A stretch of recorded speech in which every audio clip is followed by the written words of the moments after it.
Maya Rivera wiped a stray bead of sweat from her brow with the back of her hand, leaving a faint streak of flour on her temple. It was the baker's war paint, she often joked to her small, dedicated team. From the pre-dawn hours when she coaxed her sourdough starters to life, to the late afternoons spent meticulously decorating custom cakes, Maya's life was a symphony of flour, sugar, and relentless passion. Her bakery, the Gilded Crumb, wasn't just a business, it was the culmination of a dream that had once seemed impossible.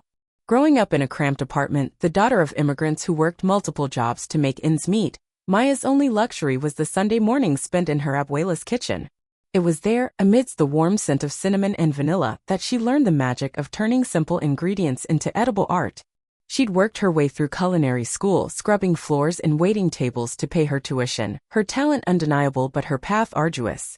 After graduating, she'd landed a coveted apprenticeship in France under the legendary, notoriously private pastry chef, Antoine Dubois. Those years were grueling, but they forged her into the artisan she was today. Now the Gilded Crumb was one of the most celebrated bakeries in the city, famed for its innovative flavors and breathtaking designs, a testament to her grit and artistry. But success, Maya had learned, attracted all kinds. And today it had attracted Eleanor Vance. Eleanor glided into the bakery as if she were gracing a royal court, her Chanel suit a stark, sterile white against the warm, rustic charm of the shop. Her wealth was old inherited, and she wore it like a suit of armor, impenetrable and cold. She didn't look at the jewel-like pastries in the display case. She looked down her nose at them. "I need to place an order for the annual charity bake-off at the country club," she announced to the young cashier, her voice dripping with the kind of condescension that made Maya's jaw tighten. "It's a rather high-profile event. I'll need to speak with the owner." Maya stepped forward, offering a polite, professional smile. "I'm Maya Rivera, the owner. How can I help you, Mrs. Vance?" Eleanor's eyes, the color of a winter sky, swept over Maya's simple apron and flour-dusted clogs. A flicker of disbelief, then disdain, crossed her features. "You're the owner?" she asked, her tone making it clear she found the idea preposterous. "I see. Well, I suppose someone has to do the actual baking." The implicit jab landed, but Maya refused to let it sting. "It's my passion," she said evenly. "What did you have in mind for the event?" For the next 20 minutes, Eleanor proceeded to micromanage every detail of the proposed cake, questioning Maya's expertise at every turn. "Are you sure you can source authentic Tahitian vanilla? I won't have any of that dreadful synthetic extract. And the chocolate, it simply must be single origin Valrhona. I can't have my reputation tarnished by subpar ingredients." "Mrs. Vance," Maya said, her patience wearing thin, "I built my bakery's reputation on using only the finest ingredients. I was trained by one of the best chefs in the world. I assure you the quality will be impeccable." Eleanor gave a dismissive little wave of her hand, her diamond bracelet catching the light. Yes, I'm sure your training was adequate for running a little neighborhood shop. But this is the Worthington Country Club. The judges are very discerning." She leaned in, her voice dropping to a conspiratorial whisper, though it was loud enough for the staff to hear. "I'm a judge myself, you see. It's terribly important that the entry I'm sponsoring is perfect. I'm putting my name on this after all." She treated Maya not as a fellow professional, a business owner whose skill she was supposedly seeking, but as a hired hand, a menial laborer whose competence was fundamentally in doubt. Eleanor saw a baker, a trade person covered in flour. She didn't see the artist, the entrepreneur, the woman who had poured her soul into this very space. The conflict was unspoken, a simmering pot of class prejudice and professional pride, but Maya could feel it heading toward a boil. She simply nodded, took the deposit, and agreed to have the cake ready. As Eleanor swept out of the bakery, leaving a trail of expensive perfume in her wake, Maya knew this was about more than just a cake. It was a collision of two worlds, and the bake-off was destined to be the battleground. The Worthington Country Club ballroom was a sea of pastel silks and hushed, confident laughter. Crystal chandeliers dripped light onto tables laden with floral arrangements, and the air hummed with the self-important chatter of the city's upper crust. Maya felt a world away from the comforting, flour-dusted warmth of the Gilded Crumb. As an event sponsor, she had a small, elegant booth showcasing her bakery's macarons and petit fours, but her main focus was the competition table where the cake she had painstakingly created for Eleanor Vance sat like a queen on a throne. It was a masterpiece. 3 tiers of delicate almond sponge, layered with rosewater-infused buttercream and a raspberry lychee confit. A cascade of hand-spun sugar flowers, so realistic they seemed to tremble, spiraled down its side. It was elegant, sophisticated, and technically flawless. For days, Maya had barely slept, pouring every ounce of her training and artistry into its creation. Eleanor, holding court near the judge's table, was soaking up the praise. "Oh, it's just a little something I conceptualized," she'd say with a dismissive wave of her hand, as if she'd personally piped every intricate petal. "One simply has to have vision, you know. The execution is merely a secondary detail." As the initial judging commenced, the whispers grew more excited. Eleanor's entry was the clear standout. Murmurs of "stunning, a work of art, and surely the winner" rippled through the crowd. Maya felt a small, reluctant swell of pride. Her work was speaking for itself. Finally, one of the guest judges, a well-known food blogger, gestured towards the cake. "Eleanor, this is simply divine. The flavor profile is extraordinary. Who is the artist behind this? I absolutely must feature them on my blog." Eleanor's smile was as bright and hard as her diamond earrings. She scanned the room, her eyes landing on Maya, who was quietly observing from her booth. With a theatrical sigh, as if bothered by the question, Eleanor pointed a perfectly manicured finger. "Oh, the baker? She's over there somewhere," she said, her voice carrying across the hushed room. "The little brunette in the apron. She runs that crumb shop, I believe it's called." The deliberate misnomer was a small, sharp barb. A talented pair of hands, of course. It's so important to give people from her sort of background an opportunity, don't you think? A wave of patronizing titters went through Eleanor's circle. All eyes turned to Maya. She felt a hot flush creep up her neck. It wasn't just the lack of credit, it was the way Eleanor had framed it, as if Maya were a charity case, a menial laborer granted a favor, rather than a highly skilled professional commissioned for a service. Before Maya could formulate a response, another judge, a local chef, peered at the cake structure. "The sugar work is incredibly complex. That pulled sugar netting is a technique I haven't seen done this well outside of a high-level competition. I'd love to know how your baker managed such consistent heat without crystallization." He looked expectantly towards Maya. Maya, seeing an opportunity to reclaim her professional standing, stepped forward. "I used a precise ratio of isomalt to glucose syrup and maintained the temperature at a steady 160 degrees Celsius with an infrared thermometer," she began, her voice clear and confident. "The key is to work quickly in a low-humidity environment to pull it before it becomes brittle." "That's quite enough," Eleanor's voice sliced through the air, sharp and cold. She stepped between Maya and the judge, a formidable wall of Chanel and condescension. "My dear," she said, her smile not reaching her eyes as she addressed Maya directly. "Let's not get carried away with technical jargon. You did a lovely job, just as you were paid to do. We don't need a lecture from the hired help." The room fell silent. The phrase "hired help" hung in the air, ugly and intentional. It was a public stripping of her identity. In that moment, Eleanor wasn't just belittling her, she was attempting to erase her. To erase Maya Rivera, owner of the Gilded Crumb, and replace her with the baker, a nameless, faceless functionary. To make it worse, Eleanor leaned in and patted Maya's arm in a gesture of faux sympathy, loud enough for everyone to hear. "I did some checking, you know. It's admirable, really. Pulling yourself up from waiting tables to owning a little cake shop. But you must understand your place. This is our world, not yours. You've provided a wonderful service, and for that we thank you. Now why don't you run along back to your little booth?" Humiliation washed over Maya in a suffocating wave. She looked around the room, searching for a single supportive face. But the guests, all members of Eleanor's privileged world, merely stared back. Some looked away, embarrassed. Others smirked, enjoying the drama. No one intervened. They saw what Eleanor wanted them to see, a wealthy socialite putting an overreaching tradeswoman back in her place. Maya stood there, utterly alone, her credentials, her hard-won success, her very identity, publicly dismantled and dismissed. Her words were trapped in her throat, her professionalism a shield that had just been shattered. Maya stood frozen in a pocket of profound silence, the echo of Eleanor's words, "hired help," ricocheting in her mind. The air was thick with her humiliation. Her face burned, and she fought the desperate urge to either flee or burst into tears. She felt small and visible, her years of dedication and sacrifice rendered meaningless by the cruel snobbery of a woman who wouldn't know a spatula from a shoehorn.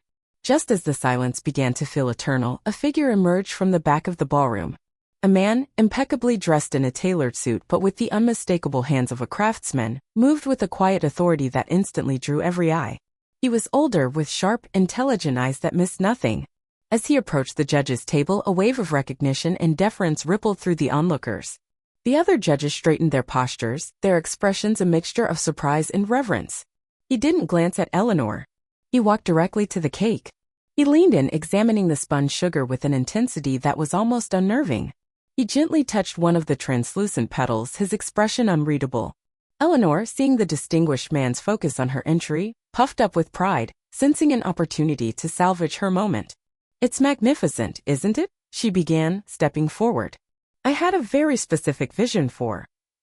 The man held up a single hand, not looking at her, and she fell silent instantly, her mouth agape. He then turned, his piercing gaze sweeping past the other judges, past Eleanor, and landing directly on Maya. The world seemed to slow down. Maya's heart hammered against her ribs. She knew that face. She knew those eyes, which had scrutinized her work 1,000 times in a sweltering kitchen in Lyon, pushing her to be better, to be perfect. "The layering of the almond dacoits," the man said, his voice calm and resonant, carrying a faint French accent that cut through the ballroom stillness. "It is aerated with an Italian meringue to give it structure without weight. A difficult balance." He looked at Maya. "And the sugar work. This netting, it is pulled, not cast. It requires a fearlessness, an instinct for the exact moment the sugar is ready to obey. There is only one student I ever taught who could handle sugar with such audacity." A collective gasp went through the room. The man took a step closer to Maya, his stern expression softening almost imperceptibly. "It has been some time, Mon Peticho," he said, the old pet name a thunderclap in the silent room. "This cake has your signature. It has the soul of an artist. It is not the work of hired help. He turned to the stunned judges and the gawking crowd. "Forgive my lack of introduction," he said, his voice now carrying a note of iron. "I am Antoine Dubois. I was invited to be the head judge for this competition." The name landed like a bomb. Antoine Dubois. The reclusive genius. The living legend of the pastry world. For him to be here at this local charity event was unthinkable. Eleanor Vance's face went from smug superiority to a sickly pale white. She looked as if she'd seen a ghost. But Dubois wasn't finished. He let his statement hang in the air for a moment before delivering the final, devastating blow. "I am not just here to judge cakes. I am here to see one of my most distinguished protégés. Perhaps you are not aware," he announced, his voice ringing with authority, "but this little baker, as she was so ignorantly called, is Maya Rivera. Last year in Lyon she won the International Pastry Grand Prix." He paused, letting the weight of the title sink in. "It is the most prestigious prize in our world. A prize, I might add, that no American had won in over 15 years. I was the head of that judging panel as well. So you see, you are not looking at the hired help. You are looking at a world champion. A true master of her craft." The reversal was instantaneous and brutal. The smirks on the faces of Eleanor's friends had vanished, replaced by open-mouthed shock. Their condescending amusement curdled into acute embarrassment. They had been laughing at a woman being belittled by a fool who didn't recognize the international superstar standing right in front of her. Eleanor Vance, who built her entire identity on being an arbiter of taste and class, was exposed. She was not just cruel, she was a fraud. An ignoramus who had tried to claim credit for a masterpiece while publicly shaming its celebrated creator. She stood, speechless and trembling, the spotlight she craved now burning her with shame. Maya, no longer isolated, was suddenly the center of a new kind of attention, one of awe and profound respect. The truth, delivered by the one voice no one in that room could ever question, had not just set her free, it had elevated her beyond anything Eleanor's petty world could ever touch. The ballroom, once a stage for Maya's humiliation, transformed into her coronation. The air previously thick with condescension, now buzzed with fervent, hushed apologies. The food blogger who had initially inquired about the cake rushed to Maya's side, phone in hand, stammering about a multi-page feature and calling her an icon. The local chef who'd asked about her technique now looked at her with the deep respect reserved for a peer, asking if she might ever consider teaching a masterclass.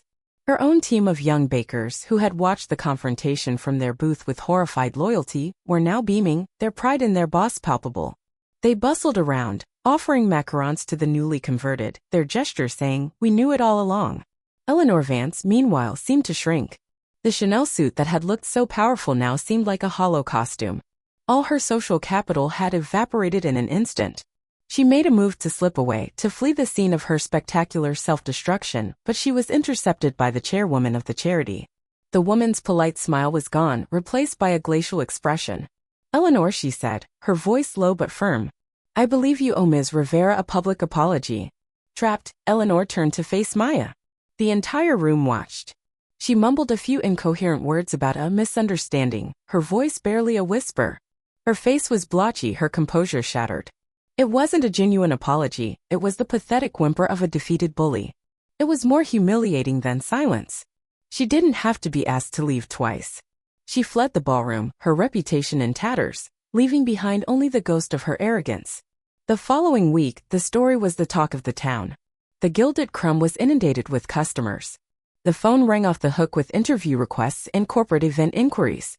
But the most significant visitor arrived on a quiet Tuesday morning. The bell above the door chimed and Antoine Dubois stepped inside, looking far more at home amidst the sacks of flour and sin of baking bread than he ever did in the country club ballroom. He didn't waste time with pleasantries. He surveyed her kitchen, his sharp eyes taking in the top-of-the-line oven and the meticulously organized workstations. He nodded in approval. A true artisan's workshop, he declared. But it is too small for your talent, Maya. He sat with her at one of the small cafe tables, the morning light streaming in. He explained that he was on the board of a culinary investment group that sought to identify and elevate unique American talent to the global stage. What Eleanor Vance did was despicable, he said, his voice laced with disdain. But she inadvertently did you a favor. She showed me that you have not only maintained the skill I taught you, but you have infused it with a heart and a resilience that cannot be taught. That is what we invest in. Not just skill, but character. He laid a proposal on the table. It was an offer not just for a significant investment to franchise the Gilded Crumb in major cities across the country, but for a partnership. He wanted Maya to be the face and creative force of a new brand of American pastry, one built on artistry and authenticity. It was a dream she hadn't even dared to have. Later that evening, long after her staff had gone home, Maya stood alone in the quiet of her bakery. She ran her hand over the cool stainless steel countertop where she had brought Eleanor's cake to life. The sting of the public humiliation had faded, replaced by a deep, unshakable sense of self. Eleanor, in her attempt to reduce her to just a baker, had failed to understand the power in that identity. She was a baker. She was a creator, an artist, an entrepreneur. She was the daughter of immigrants and the student of a legend.